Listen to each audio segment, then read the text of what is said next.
I look how I feel. So it makes sense.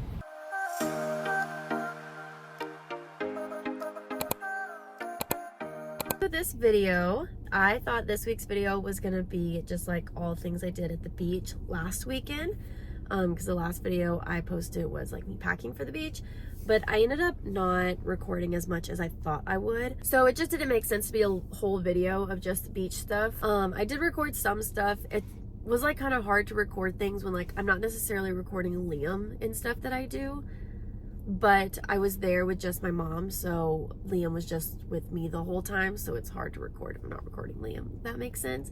But regardless, I will share the things that I did film here. Say good morning.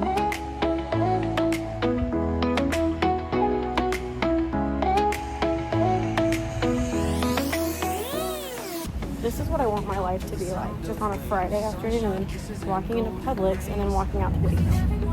That's it. That's what I want my life. Very excited to get out on the beach. We went out on the beach yesterday, and we were like wondering how Liam was gonna be, because last time we were at the beach, like last summer, he didn't really like the sand at all.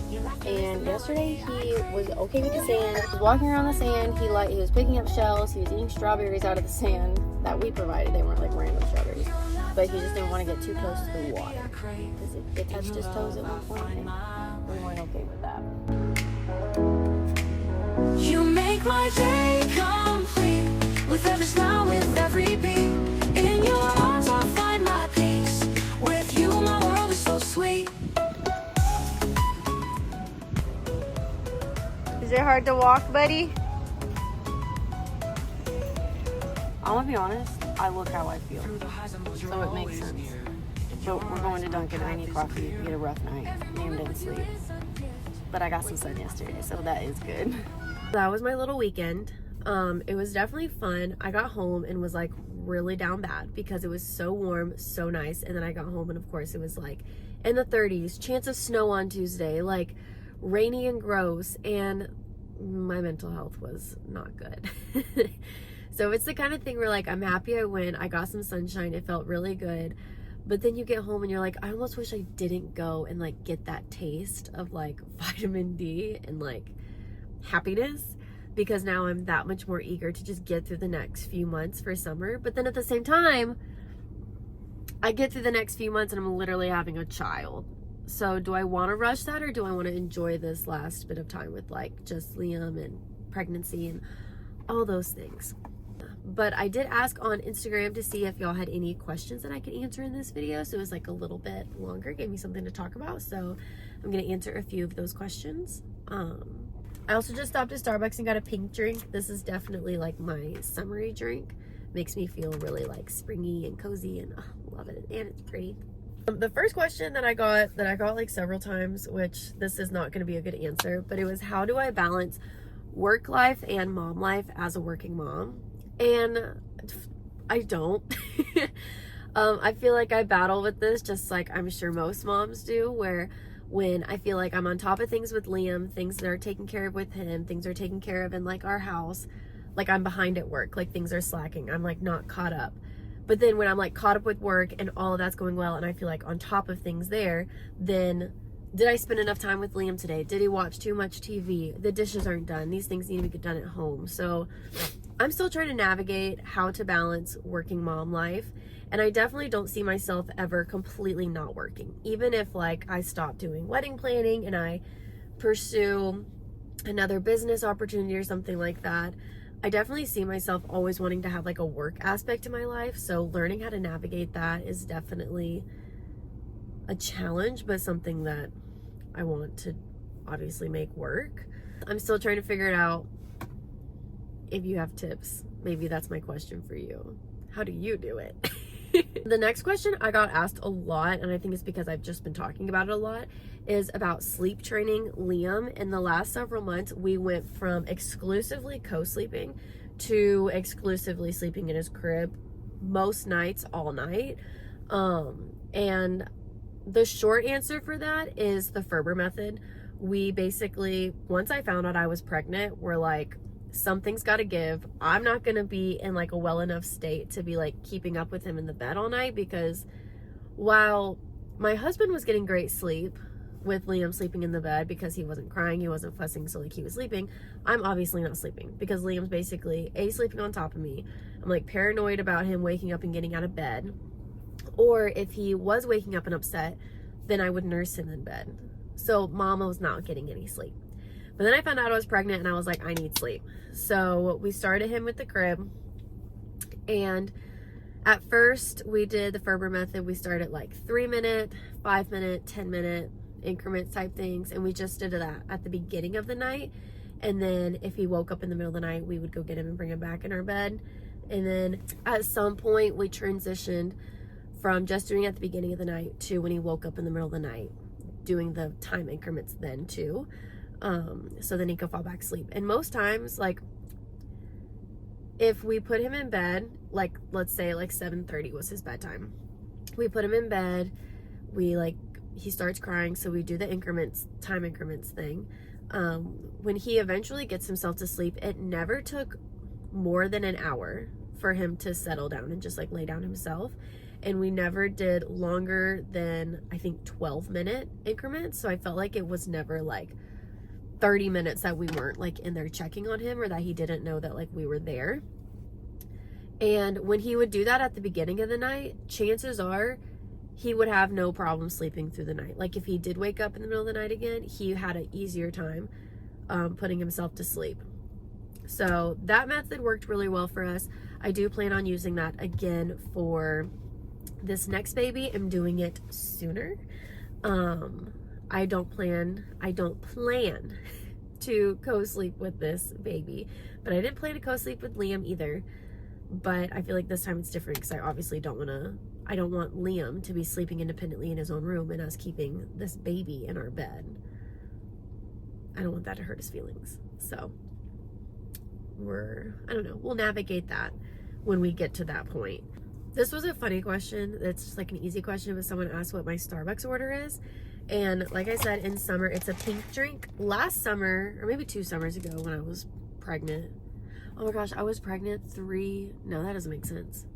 At whatever point I was pregnant, and then my first summer, like with a newborn, I think they called it the Paradise drink. It was basically like a pineapple refresher with coconut milk. And I do love pineapple, but they discontinued that.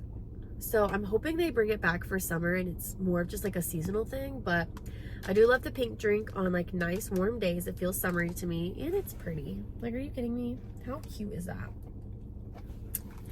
But if I'm going for like a coffee type option, if it's really cold out, I get a hot caramel macchiato, but I prefer the iced one. Do an iced caramel macchiato. And then my go-to food item is the bacon Gouda egg sandwich. Right now, being pregnant, I take the bacon off because it weirds me out for some reason. But the cheese and the egg is really good on it. And then I do really like the Starbucks grilled cheese sandwich. But for some reason right now, being pregnant, it's like too greasy for me and it's not sitting well with me. So I haven't been getting that lately, but okay. Another question I got, which I thought was really fun, was, are there baby girl names that I like but will not be using? We are not sharing her name until she's born, and not just like for social media purposes. We don't tell anyone our name. We didn't do that with Liam. We're not doing that this time.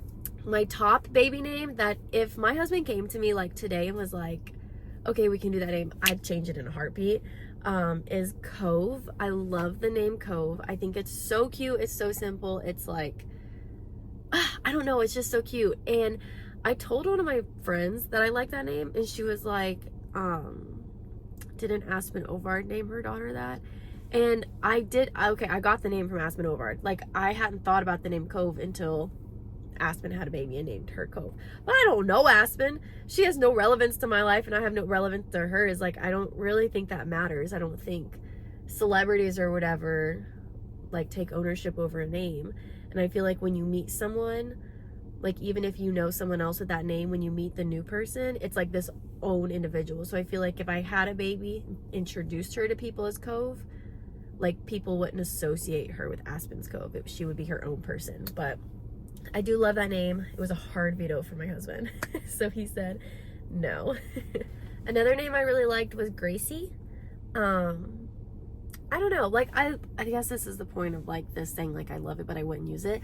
Like I love that name, but I just couldn't picture like my daughter being Gracie, if that makes any sense. Another name I loved was Lily because I thought I really like naturey names. And that was like a Harry Potter reference, which I love. But I did have a little girl in Sunday school like years ago named Lily, and I don't know. I did 5th grade Sunday school, so they were at a weird age. And I would just never be able to get past like that girl's name being Lily too, so we're not going with Lily. And the name that I always thought that like we would pick, like even before we had kids, and I thought like, okay, if we have a boy, his name is Liam, and then we ended up doing that. And then if we have a girl, I thought her name would be Layla. I always loved the name Layla, and I always thought I would use my middle name for a girl, and I thought Layla K sounded really cute. And then something like I found out I was pregnant, and then even before we found out we were having a girl, I was just like, her name's not Layla. Like, I don't know how to explain it, but it just like didn't fit. It was not this baby, so I was like, that was not her name. And then I had like literally no other names other than like Cove that I loved, and Corey vetoed that, so, but we did find a name. Another name that I love for a girl, but I just like couldn't picture myself using this name, but I do really love this name, is Zoe. I think it's like so cool and like kind of edgy. But I don't know, I just don't think it fit like our family. Like I feel like we have pretty simple names like Corey, Ellen, Liam, and Zoe. Like that's too cool in the mix of the rest of us. So we just didn't pick that. Someone asked who watches Liam while I go to work, since I talked about being a working mom a little bit. And a little bit of everyone in my village. Mostly like grandparents, but on Mondays my dad doesn't work, so usually if I have things I need to get done on Monday or appointments to schedule, that's a good day for me to do it because I can take Liam to their house for a couple hours, and my parents live literally on my route to work, so I can drop him off super easy, go to appointments, take care of meetings or whatever, and then come back and get him. And then if I have anything to do in the evenings, usually my mom is the one to watch him, because she gets home from school. She's a teacher. And then on Wednesdays is like my set work day during the week. I do like a team meeting with the other girls I work with, try to get a lot of stuff done. And on those days I take him over to my mother-in-law's house, and she gets to have kind of the day with him, to hang out, do whatever, all that kind of stuff. And then on weekends when I have weddings, most of the time he's just with Corey, unless Corey has work, then he's with my parents. So really just my parents. I like literally when people talk about that they don't have relationships with their parents, or like their kids' grandparents aren't around, like I genuinely don't know how you do it, because I need my village. So the last question I'm going to answer is, several people asked if I would be sharing my birth story with this baby, because I never shared my birth story with Liam. And the reason that I've never shared my birth story with Liam as like a story time, or like really gone into depths about what happened, is because it was traumatic for me. And I haven't been able to retell the story without it just feeling very triggering, and especially being pregnant. I'm like, do I really want to trigger that like labor anxiety before I have this baby? So I hope to be able to share the story at some point, just to have like the experience documented in my own words. But I'm just not to that point yet. But hopefully I'm in a situation or a position with this next baby where I feel more comfortable sharing her birth story. So to answer that, I'm not totally sure, but hopefully I will share this birth story, depending how it goes. And hopefully one day I'll share Liam's birth story when it stops giving me panic attacks. But those are the only questions I'm going to answer right now, because that's all I have energy for, and it's 11:39, and at 11:40 I have a therapy appointment, so I've got to run in there. I hope that this was like a fun little video, a little mix of beach time and a little get to know me, and hopefully we'll do some fun things this week. We'll see. But thanks for hanging out with me this week. I hope you enjoyed this video.